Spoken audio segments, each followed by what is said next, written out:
Hi, I'm Julie. As far back as I can remember in my life, I was always anxious. I never felt good enough. I put such high expectations on myself that there was no way I could ever be as good as I thought I had to be. Proverbs 12:25 says, "Anxiety weighs down the heart, but kind words cheer it up." I was so negative about myself that I did not let God's words work in my life. I went to church, but I noticed the hypocrisy early on, and it led me to not fully believe. The church showed me a very vengeful God, one that was angry and very judgmental. I could never live up to those expectations, and I knew that God would not be able to love me. I started using drugs early in my life. I was trying to fill the void I felt and stop my sadness. Nothing was working. I would search and search for happiness, but I never found it. Without God in my life, I started to believe that I deserved all the negativity that was taking place. I had so many hurts in my heart that I needed drugs to silence the negative thoughts, to numb me from the world. I began to feel so out of control and knew I had to do something, but I didn't know what it was. Throughout my life, I quit using for so many reasons, none being God. I quit for my son when I got pregnant. I quit for my friends, and I quit for my husband. Never did my sobriety last. I truly thought I was just going to be like this until I died. Fast forward several years, and it wasn't a drug dealer that guided me back down the path of despair and darkness. It was my doctor.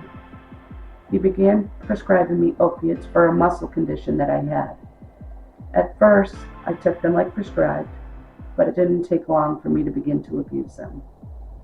My whole life's focus became those pills. My parents lived in my hometown in Massachusetts. I couldn't even visit my parents for fear that I would run out of pills and not be able to get more. I was chained to Missouri by my addiction. The drugs became holding me captive.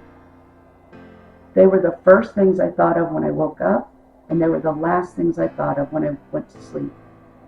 My priorities switched from my family and God to only how I could convince my doctor to give me more medicine. I lied all the time to my husband so that he wouldn't know the extent of my addiction. The summer of 2016, despite not normally watching live TV, I began hearing commercials that would state, "If you or someone you know is suffering from addiction." It seemed to play on every show I watched several times a day. I ignored it for probably the first 100 times. Then it was like I was watching the commercial, but hearing God's voice. I finally truly listened and called the number. I felt like the old hymn, the lyrics were, "Here I am, Lord. Is it I, Lord? I've heard you calling in the night. I will go, Lord, if you lead me." I made the decision I was going to rehab. I was going to stop lying and manipulating. I was so ashamed to tell my husband how much I was really taking and that I needed to go to rehab. He and my family surrounded me with love and understanding, and my journey to sobriety began. This changed the trajectory of my life from walking in darkness to walking in the light. Once I got to rehab and found out I was going to be able to go to church every day, I knew that was it. I was going to be free of this bondage. When I left rehab, I knew I was going to have to stay on the path not just of sobriety, but also my path to find out more about God. My church offered a program called Celebrate Recovery. It was a faith-based 12-step program. It used 8 principles and matched them with the Beatitudes, found in Matthew 5:3-10. Happy are those who know they are spiritually poor. Happy are those who mourn, for they shall be comforted. Happy are the meek. Happy are the pure at heart. Happy are those whose greatest desires do what God requires. Happy are the merciful. Happy are the peacemakers. Happy are those who are persecuted, because they will do what God requires. I just kept hearing happy, happy, happy. And I was like, wow, this is not the God I knew. Every week, I felt myself getting closer and closer to God. Everything seemed so new to me. The step studies they offered opened my eyes to God's unfailing love.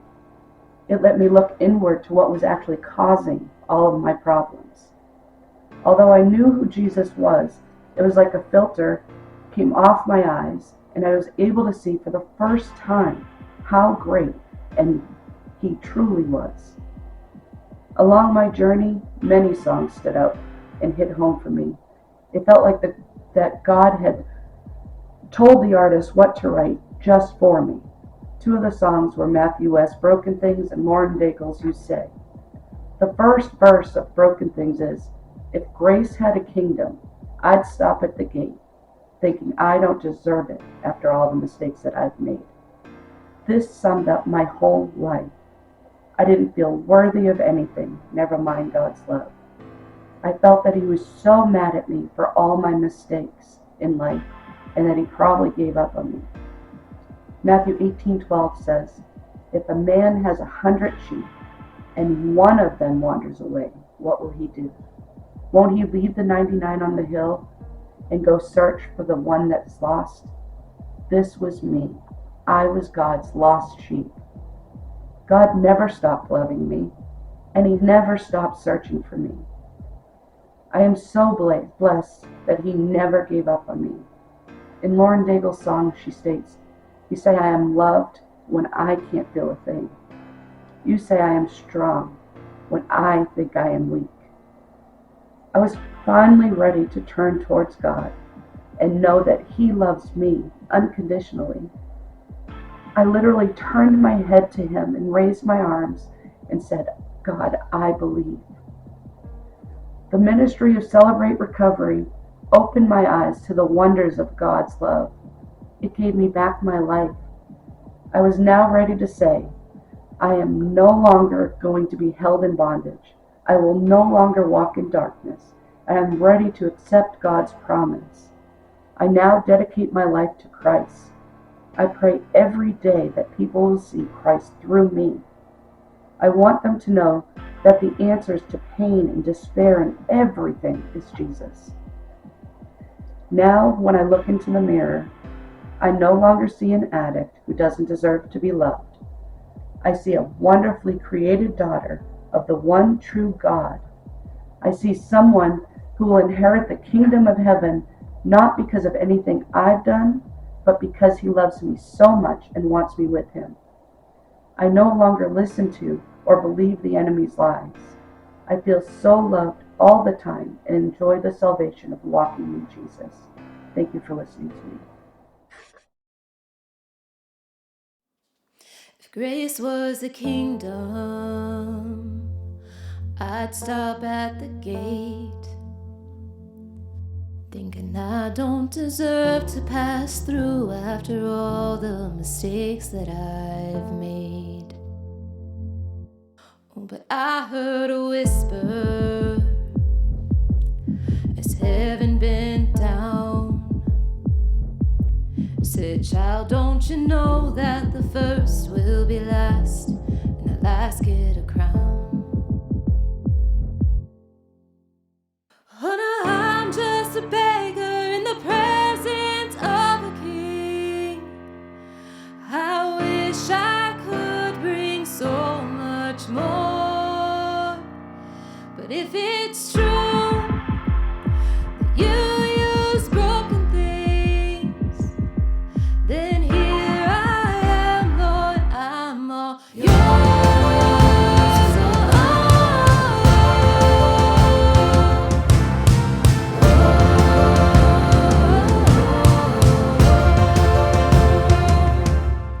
The pages of history, well, they tell me it's true.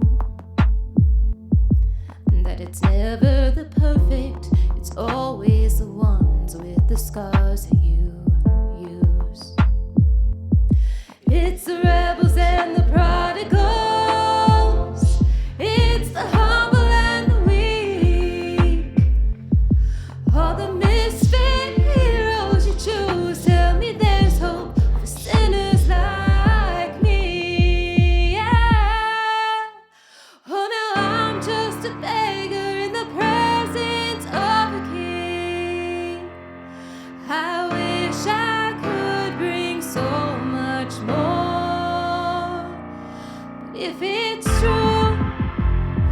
You use broken things. Then here I am, Lord, I'm all yours.